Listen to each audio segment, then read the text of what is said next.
السلام علیکم دوستوں، میں ہوں طاہر سعید اور آپ دیکھ رہے ہیں all over in the world channel. دوستوں، آپ لوگ یہ سوچ رہے ہوں گے کہ میں نے اس ویڈیو کا ٹائٹل بھوکی ننگی عوام کیوں رکھا۔ دوستوں، یہ صرف ایک ٹائٹل نہیں، یہی حقیقت ہے۔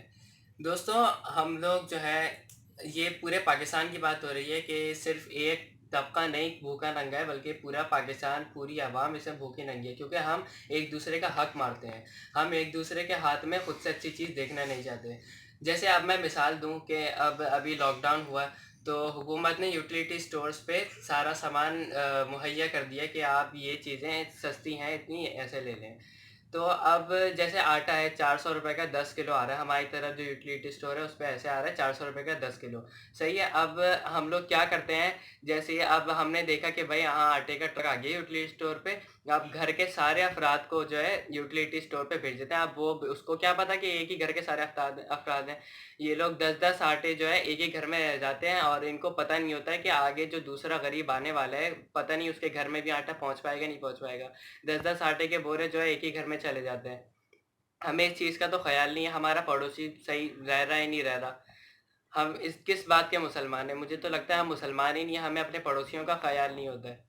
ہمیں اپنے پڑوسی کا نہیں پتا کہ وہ افطاری کر بھی نہیں کر رہا، اور کر بھی رہے تو صرف ایک کھجور سے کر رہے ہیں، اس کے گھر میں افطاری بن بھی رہی ہے یا نہیں بن رہی، ہمیں یہی نہیں پتا ہوتا۔ ہم یوٹیلیٹی سٹورز پہ آٹا آئے، چینی آئے، اتنی ساری تھیلیاں گھر پہ رکھ لیتے ہیں اور دوسرے کا خیال نہیں کرتے ہیں۔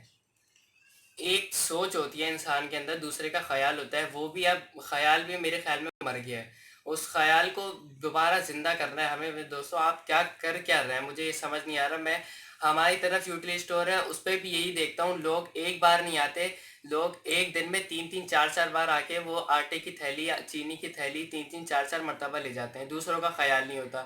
وہ دوسرا جو غریب آ رہا ہے، جو اتنی محنت سے اس نے 400 روپے بچائے ہیں اپنے آٹے کے لیے، وہ کیا کرے گا؟ وہ تو کچھ نہیں کر سکتا نا۔ دوسری مثال دوں میں آپ کو کہ اب جیسے کوئی حد سے زیادہ غریب، یعنی اب کوئی لوور کلاس فیملی ہے، صحیح ہے، اس کے بچے اسکول جاتے ہیں، اور اب اسکول جاتے ہیں تو وین بھی لگی ہوگی۔ اب وین کی فیس، اب لاک ڈاؤن چل رہا ہے 2 مہینے سے، اور وین والا تو چلا نہیں رہا وین اپنی، تو اس کو فیس لینے کے لیے گھر پہ آنا پڑ رہا ہے۔ اب آپ اس کو فیس بھی اتنی نہیں دے رہے، جیسے 1500 روپے ایک بچے کی فیس ہے، اب آپ اس کو 1500 روپے دے رہے ہیں، تو یہ اس کا حق تھوڑی بنتا ہے۔ آپ اس کو بولنا ہے کہ بھائی تم وین بھی نہیں چلا رہے ہو، تم 1500 روپے لو، یہی تمہارا حق بنتا ہے، آپ کو تھوڑی پتہ اس کا کیا حق بن رہا ہے۔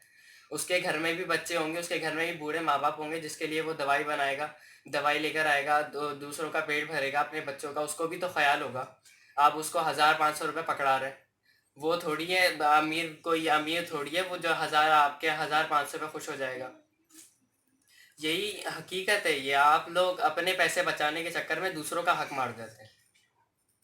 اور صرف اسی کی بات نہیں ہے، اب میڈیکل سٹورز پہ دیکھیں کہ ایک دوائی جو ہے، ایک دوائی، اب کوئی ہارٹ کا پیشنٹ ہے، کوئی کسی اور چیز کا پیشنٹ ہے، اب اس کی جو دوائی کسی علاقے میں نہیں مل رہی ہوگی نا، اس کو اگر کسی میڈیکل سٹور پہ وہ غلطی سے بھی مل جائے گی نا، تو وہ میڈیکل سٹور والا اس کو اتنی بڑھا کے بیچے گا، اتنے اس کے پرائس بڑھا کے بیچے گا کہ وہ غریب تو کیا، امیر بھی جو مڈل کلاس فیملی ہوتی ہے وہ بھی مشکل سے لے پاتی ہے۔ اب یہ ایک واقعہ میرے سامنے کا ہے کہ جو ہے ایک کیا کہتے ہیں، ایک شخص جو ہے وہ دوائی لینے آتا ہے، صحیح ہے، اب وہ اس کے پورے علاقے میں نہیں مل رہی ہوتی، وہ ایک میڈیکل سٹور پہ بدقسمتی سے اس کو مل جاتی ہے۔ اب وہ دوائی اس کو ملتی ہے 1000 روپے کا پورا ڈبہ ملتا ہے۔ اب اس کو تو مجبوری ہوتی ہے لینی، کیونکہ اس کے گھر میں پیشنٹ ہے، اس کا باپ پیشنٹ ہوگا، اس کی ماں پیشنٹ ہوگی کوئی، اس کو تو ضروری ہے، اس کی جان عزیز ہے۔ اب وہ لیتا ہے دوائی، پھر اس کے بعد جو ہے کیا کہتے ہیں، جب بعد میں وہ دوائی جب ملنا شروع ہوتی ہے تو 1000 روپے کے جو اس نے ڈبہ لیا تھا، وہ دوائی جب ملنا شروع ہوتی ہے تو وہ ڈبے کی جو اصل حقیقت ہوتی ہے نا، وہ ڈبہ 160 روپے کا ملتا ہے۔ تو یہ جو میڈیکل اسٹور والا ہے، یہ انہوں نے ڈبل نہیں کیا، ٹرپل نہیں کیا، پتہ نہیں یہ تو 1000 کہاں لے گئے، وہ غریب بیچارہ کیا کرے گا؟ وہ تو یہ سوچ کے آیا ہوگا نا، اس نے پہلے اگر کبھی لی ہوگی 200 روپے کی مل گئی ہوگی، 250 کی مل گئی ہوگی، اب وہ 250 روپے لے کر آیا ہوگا کہ بھائی یار مجھے یہ دوائی لینی ہے، وہ 1000 روپے کی آپ کو بیچ رہا ہے۔ بات ہوتی ہے یار، آپ دوسروں کا خیال نہیں کریں گے تو اور کون کرے گا؟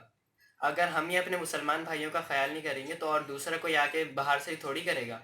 ہمیں ہی اپنے گھر والوں کا خیال کرنا چاہیے، جیسے ہم اپنے سگے بھائیوں کا خیال کرتے ہیں، ویسے ہی مسلمان بھی تو ہمارے دوسرے بھائی ہیں، مسلمان بھی تو ہمارے ہی بھائی ہیں، کسی اور کے بھائی تھوڑی ہیں۔ ہمیں بھی ان کا خیال رکھنا چاہیے۔ دوستوں آخر میں صرف یہی کہوں گا کہ اپنے جو آپ کا پڑوسی ہے صرف اس کا ہی خیال کر رہے ہیں۔